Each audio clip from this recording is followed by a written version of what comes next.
Assalamualaikum warahmatullahi wabarakatuh. Halo guys, di video kali ini kita akan belajar mengenai bab struktur atom. Dengan tujuan pembelajaran adalah yang pertama, untuk menjelaskan perkembangan teori atom. Yang kedua, untuk mengetahui partikel dasar penyusun atom. Yang ketiga, untuk menentukan nomor atom dan nomor massa. Dan yang keempat adalah untuk membedakan isotop, isoton, dan isobar. Baiklah, kita melangkah ke perkembangan teori atom. Teori atom yang kita pelajari ada 5 guys. Yang pertama, dimulai oleh Dalton. Yang kedua, dikembangkan oleh Thomson. Yang ketiga, dikembangkan oleh Rutherford. Yang keempat, dikembangkan oleh Bohr. Dan yang terakhir, yang kita kenal sekarang, yaitu model mekanika kuantum. Nah, mari kita bahas masing-masing ya. Dalton mengatakan bahwa atom berbentuk seperti bola pejal yang tidak bermuatan. Hal ini dikemukakan oleh Dalton melalui postulatnya, yaitu yang pertama, atom merupakan bagian terkecil dari materi yang sudah tidak dapat dibagi-bagi lagi.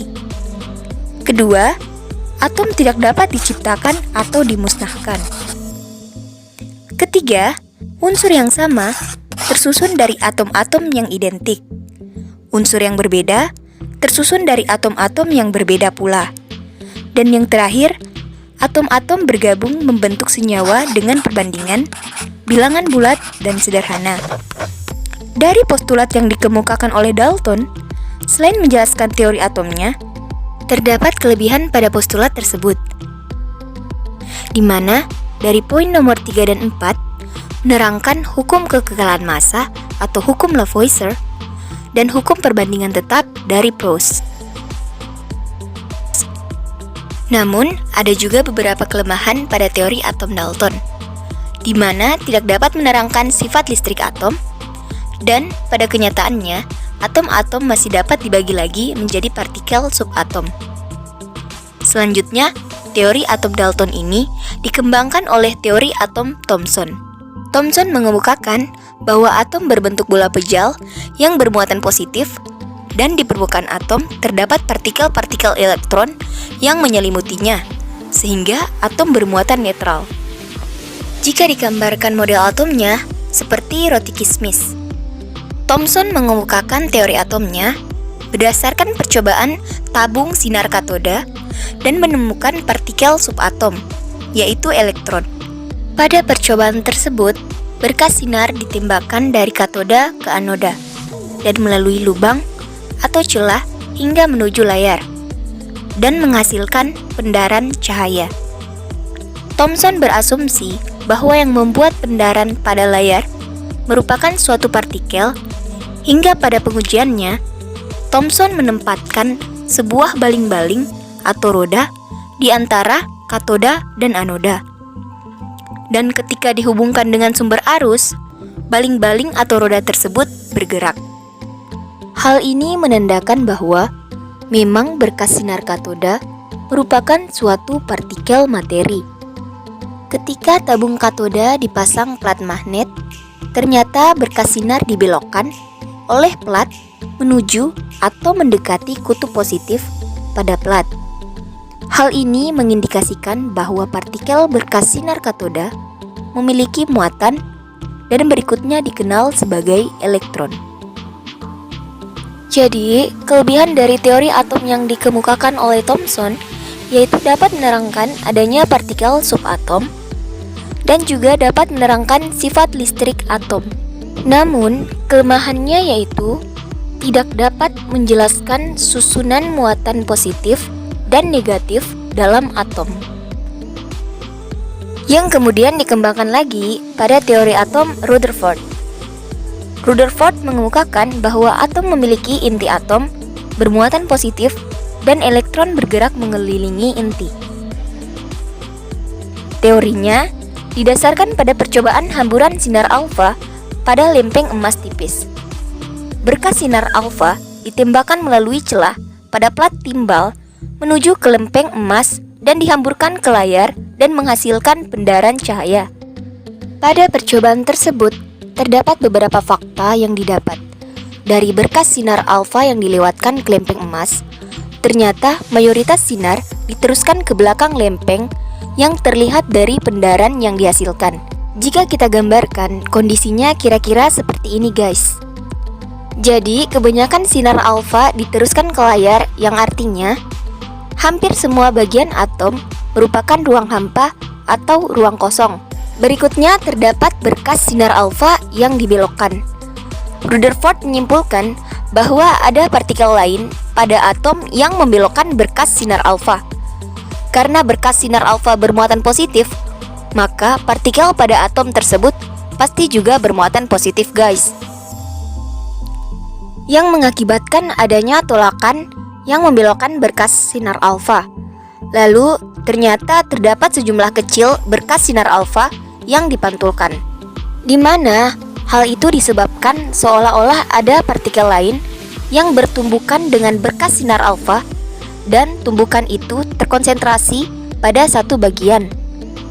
Hal ini membuat Rutherford menyimpulkan bahwa atom memiliki partikel bermuatan positif yang berada di tengah-tengah atom, yang selanjutnya disebut dengan inti atom. Dari teori atom yang dikemukakan oleh Rutherford, terdapat beberapa kelebihan, yaitu dapat menerangkan fenomena penghamburan partikel alfa pada lempeng emas tipis, dan juga dapat menerangkan keberadaan inti atom sebagai pusat massa. Namun, ada juga kelemahan pada teori atom Rutherford, di mana Rutherford tidak dapat menjelaskan mengapa elektron tidak jatuh ke inti. Kelemahan teori atom Rutherford kemudian dijawab oleh teori atom berikutnya, yaitu yang dikembangkan oleh Bohr. Apabila elektron gerak mengelilingi inti dengan lintasan berbentuk spiral, maka seharusnya energi atau spektrum yang dipancarkan akan bersifat kontinum. Namun, melalui percobaan spektrum atau hidrogennya, mendapati bahwa spektrum atau bersifat diskrit atau terputus-putus. Spektrum atau Ming district ini menunjukkan bahwa atom memancarkan cahaya dengan panjang gelombang tertentu, yang artinya elektron dalam atom hanya beredar dalam lintasan dengan energi tertentu, yang disebut kulit atom. Bohr pada percobaan spektrum atau hidrogen menemukan fakta bahwa elektron dapat berpindah-pindah lintasan sambil menyerap atau melepas sejumlah energi. Perpindahan elektron dari tingkat energi rendah ke tingkat energi tinggi akibat menyerap sejumlah energi disebut dengan eksitasi. Keadaan eksitasi ini hanya berlangsung sementara saja ya guys, karena elektron yang menyerap energi tersebut menjadi tidak stabil. Jadi, kelebihan teori atom Bohr yaitu dapat menjelaskan kelemahan teori Rutherford, atau di mana elektron tidak akan jatuh ke inti karena pergerakan elektron terjadi dalam lintasan yang stasioner atau tetap. Lalu, Bohr juga dapat menerangkan spektrum emisi dan absorpsi dari atom hidrogen. Sementara kelemahan dari teori atom Bohr yaitu tidak dapat menjelaskan penyimpangan spektrum atom yang lebih besar dari hidrogen. Lintasan elektron pada kenyataannya berbentuk elips, bukan lingkaran, dan posisi elektron tidak dapat ditentukan secara pasti. Selain itu, Bohr juga tidak dapat menjelaskan efek Zeeman, yaitu peristiwa terpisahnya spektrum garis ketika dilewatkan pada suatu medan magnet. Berikutnya model atom mekanika kuantum atau teori atom modern. Model atom ini menganggap bahwa elektron bukan partikel diskrit seperti yang dijelaskan oleh Bohr. Namun, elektron memiliki sifat dualisme materi seperti yang dinyatakan oleh de Broglie, yaitu elektron dapat dianggap sebagai materi karena memiliki massa dan menempati ruang dalam atom. Selain itu, elektron juga dianggap sebagai gelombang, di mana pergerakan elektron dalam lintasannya berbentuk gelombang. Kemudian Schrödinger menemukan persamaan gelombang yang menjelaskan sifat dari gelombang elektron ini. Teori atom modern mengemukakan bahwa atom memiliki inti atom dan elektron menempati ruang yang disebut orbital, yaitu ruang tempat peluang atau kebolehjadian terbesar ditemukannya elektron. Hal ini didasari oleh prinsip ketidakpastian dari Heisenberg yang mengatakan bahwa akibat pergerakan elektron secara terus-menerus berpindah, maka sangat sulit untuk mengetahui posisi suatu elektron dalam atom dengan pasti. Kelebihan dari teori atom ini yaitu dapat mengidentifikasi proton dan neutron berlokasi di inti atom, dan juga elektron serta kebolehjadiannya ditemukan di orbital. Lalu teori ini juga menjelaskan bagaimana mengukur perubahan energi eksitasi dan emisi elektron. Sementara kelemahan dari teori atom modern yaitu rumusan persamaan gelombang hanya dapat diterapkan secara eksak untuk partikel dalam kotak dan atom dengan elektron tunggal. Juga model atom ini sulit diterapkan untuk sistem makroskopis dengan kumpulan atom, misalnya pada tumbuhan, hewan, dan manusia. Sekarang kita melangkah ke partikel dasar penyusun atom. Atom merupakan dasar dari suatu materi, dan di dalam atom terdapat inti atom atau nukleus. Di dalam nukleus dikelilingi dengan awan elektron yang terus bergerak mengelilingi nukleus. Contoh beberapa atom antara lain ada hidrogen, natrium, kalium, litium, magnesium, aluminium, dan kalsium. Nah, di dalam atom ada 3 macam partikel guys. Yang pertama ada proton dengan simbol P11. Angka 1 menunjukkan muatan proton di mana muatannya bernilai positif, sedangkan angka 1 menunjukkan massa dari proton. Partikel yang kedua itu adalah neutron dengan simbol N01, di mana angka 0 menunjukkan muatan dari neutron yang artinya bersifat netral. Yang ketiga ada partikel elektron, di mana simbolnya adalah E-10. -1 merupakan muatan dari elektron yang bernilai negatif. Nah, ayo kita simak gambarnya ya guys. Jadi, partikel proton dan neutron terdapat pada nukleus, sedangkan partikel elektron bergerak mengelilingi inti atom. Baiklah, kita melangkah ke lambang atom. Suatu atom dilambangkan dengan simbol seperti ini guys, di mana X merupakan lambang atom, A merupakan nomor massa, di mana rumusnya proton ditambah neutron, Z merupakan nomor atom, di mana besar jumlah proton sama dengan besar jumlah elektron. Contohnya yaitu atom magnesium mempunyai nomor atom 12 dan nomor massa 24. Tentukan proton, elektron, dan neutron dari unsur magnesium. Jumlah proton sama dengan nomor atom. Jadi, proton adalah 12. Kemudian elektron. Jumlah elektron sama dengan nomor atom. Jadi, elektron sama dengan 12. Kemudian neutron. Untuk mencari nilai neutron, nomor massa dikurang jumlah proton. Jadi, 24 dikurang 12 sama dengan 12. Kemudian isotop. Isotop adalah atom-atom yang memiliki nomor atom yang sama, tetapi nomor massa yang berbeda. Contohnya seperti ini guys. Kemudian isobar. Isobar memiliki nomor massa yang sama, tetapi nomor atom yang berbeda. Contohnya seperti ini guys. Kemudian isoton. Isoton adalah atom-atom yang mempunyai jumlah neutron yang sama, tetapi nomor atom dan nomor massanya berbeda. Nah, contohnya seperti ini ya guys. Oke guys, sekarang kita melangkah ke materi selanjutnya, yaitu konfigurasi elektron dalam kulit atom, atau menurut teori atom Bohr, dan cara menentukan elektron valensi. Konfigurasi elektron adalah penyebaran elektron ke dalam kulit atom. Seperti yang sudah diketahui, bahwa atom itu memiliki 3 subatom. Yang pertama adalah proton yang bermuatan positif. Kemudian ada neutron yang tidak bermuatan. Dan subatom yang ketiga adalah elektron yang bermuatan negatif. Lalu, bagaimana keberadaan ketiga subatom ini di dalam atom? Menurut teori atom Bohr, atom terdiri dari inti atom yang bermuatan positif, dan di inti atom inilah terletak proton dan neutron. Kemudian, elektron yang bermuatan negatif mengelilingi inti atom pada lintasan tertentu. Nah, lintasan ini disebut juga dengan kulit atom. Jadi, pada kulit atom inilah elektron berada. Jadi, kulit pertama, kulit yang paling dekat dengan inti atom, disebut juga dengan kulit K. Kemudian, kulit yang kedua, atau N sama dengan 2, disebut juga dengan kulit L. Dan kulit yang ketiga atau N sama dengan 3 disebut juga dengan kulit M. Dan seterusnya sampai kulit ketujuh yang disebut dengan kulit Ki. Lalu, bagaimana penyebaran elektron di setiap kulit-kulit atom ini? Apakah jumlah elektron di setiap kulitnya sama?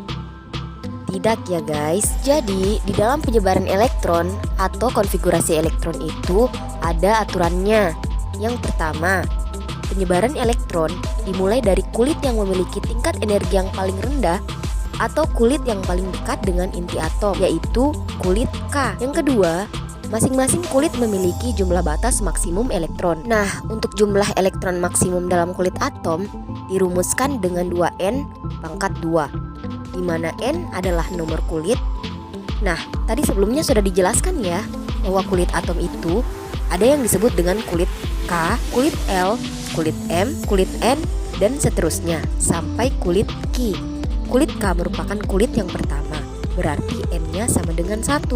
Karena N-nya sama dengan 1, maka jumlah elektron maksimumnya 2 dikali 1 pangkat 2 atau sama dengan 2. Untuk kulit L, N-nya sama dengan 2, berarti jumlah elektron maksimumnya sama dengan 2 kali 2 pangkat 2 atau sama dengan 8. Berikutnya kulit M, N-nya sama dengan 3, berarti elektron maksimumnya sama dengan 2 dikali 3 pangkat 2 atau sama dengan 18.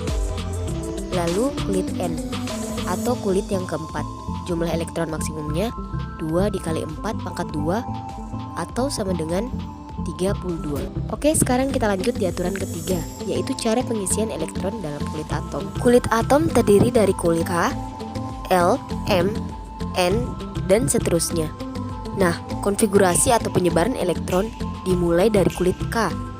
Jadi, kulit yang pertama kali diisi pada saat membuat konfigurasi elektron adalah kulit K, yaitu sebanyak jumlah elektron maksimumnya, atau sama dengan 2.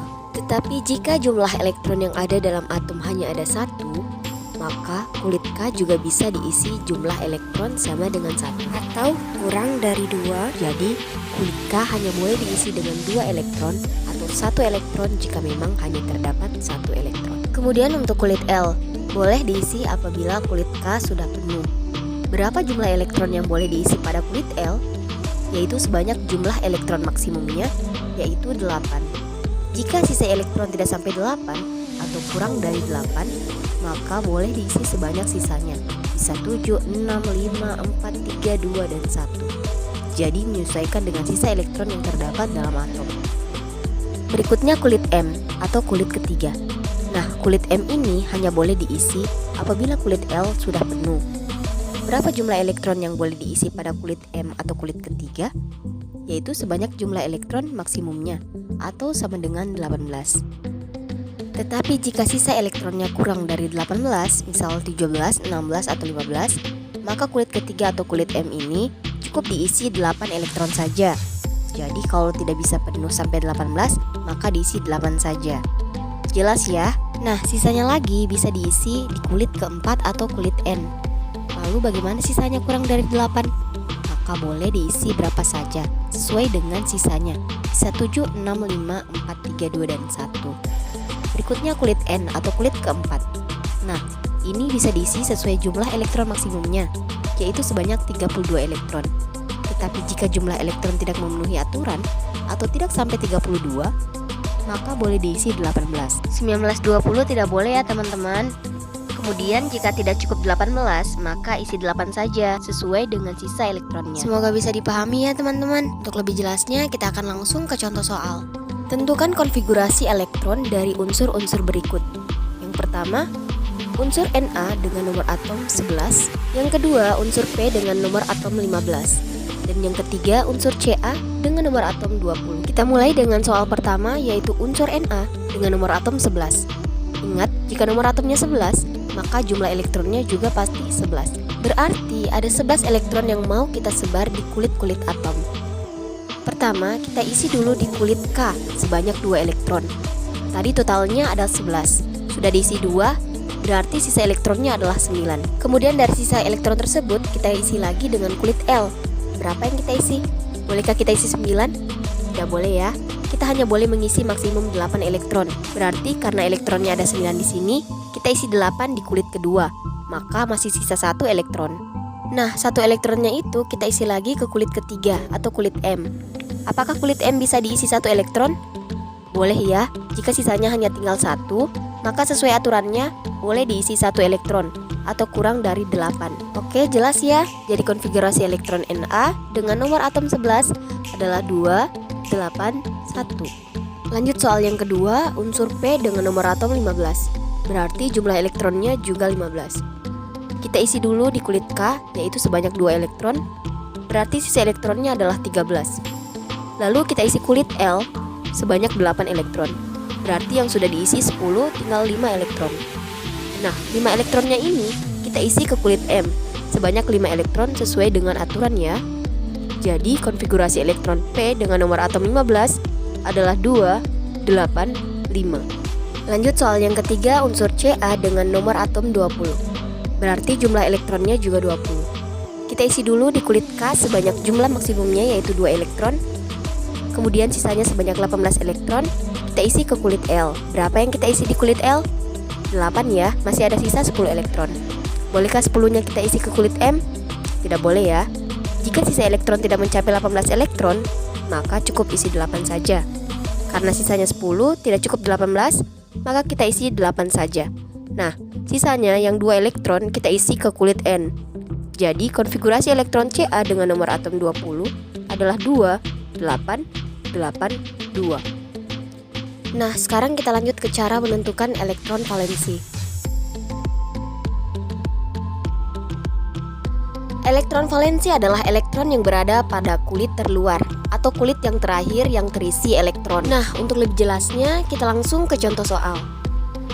Buatlah konfigurasi elektron dan tentukan elektron valensi unsur-unsur berikut. Yang pertama, unsur K dengan nomor atom 19. Yang kedua, unsur Br dengan nomor atom 35. Dan yang ketiga, unsur I dengan nomor atom 53. Baik, kita mulai dengan contoh soal yang pertama, yaitu unsur K dengan nomor atom 19. Nah, sebelum menentukan elektron valensi, kita harus mengetahui dulu konfigurasi elektronnya. Oke, untuk jumlah elektronnya untuk unsur K sama dengan nomor atomnya yaitu 19. Pertama, kita isi dulu kulit K yaitu sebanyak 2 elektron. Berarti sisa elektronnya 17. Kita isi lagi di kulit L sebanyak jumlah maksimum elektronnya yaitu 8 elektron. Berarti sisa elektronnya adalah 9. Bolehkah semuanya kita isi di kulit L? Tidak boleh ya. Jika tidak mencukupi 18 elektron, maka cukup kita isi dengan 8 elektron saja. Nah, sisanya kita isi di kulit berikutnya atau kulit M, yaitu sebanyak 1 elektron. Berarti konfigurasi elektron K dengan nomor atom 19 adalah 2, 8, 8, 1. Sekarang kita tentukan elektron valensinya. Elektron valensi adalah elektron yang berada pada kulit terluar atau kulit terakhir yang terisi elektron. Nah, di sini kita lihat bahwa kulit terluar yang terisi elektron yaitu kulit keempat atau kulit N, yaitu sebanyak 1 elektron. Jadi, elektron valensinya atau yang disingkat EV itu adalah 1. Soal berikutnya unsur Br dengan nomor atom 35. Berarti jumlah elektronnya adalah 35. Kita isi dulu di kulit K sebanyak jumlah elektron maksimumnya, yaitu 2 elektron. Kemudian kita isi di kulit L sebanyak 8 elektron. Kemudian sisanya kita isi ke kulit M sebanyak jumlah maksimum elektronnya, yaitu 18 elektron. Nah, sisanya yang 7 elektron ini kita isi di kulit N atau kulit keempat. Jadi konfigurasi elektron Br dengan nomor atom 35 adalah 2, 8, 18, 7. Kulit terluar yang terisi elektron yaitu kulit keempat atau kulit N, yaitu sebanyak 7 elektron. Jadi elektron valensinya adalah 7. Soal berikutnya unsur I dengan nomor atom 53. Berarti jumlah elektronnya adalah 53. Pertama kita isi dulu di kulit K sebanyak jumlah elektron maksimumnya, yaitu 2 elektron. Kemudian kita isi di kulit L sebanyak 8 elektron. Kemudian sisanya kita isi lagi ke kulit M sebanyak jumlah maksimum elektronnya, yaitu 18 elektron. Lalu kita isi lagi di kulit N sebanyak 18 elektron. Karena kita sudah mengisi 46 elektron, sisanya masih ada 7 elektron lagi. Kita isi di kulit kelima sebanyak 7 elektron. Jadi konfigurasi elektron I dengan nomor atom 53 adalah 2, 8, 18, 18, 7. Nah, karena kulit terluar yang terisi elektronnya itu kulit kelima atau kulit O, yaitu sebanyak 7 elektron, jadi elektron valensinya adalah 7. Semoga bisa dipahami ya teman-teman. Sekian dulu video kali ini. Wassalamualaikum warahmatullahi wabarakatuh.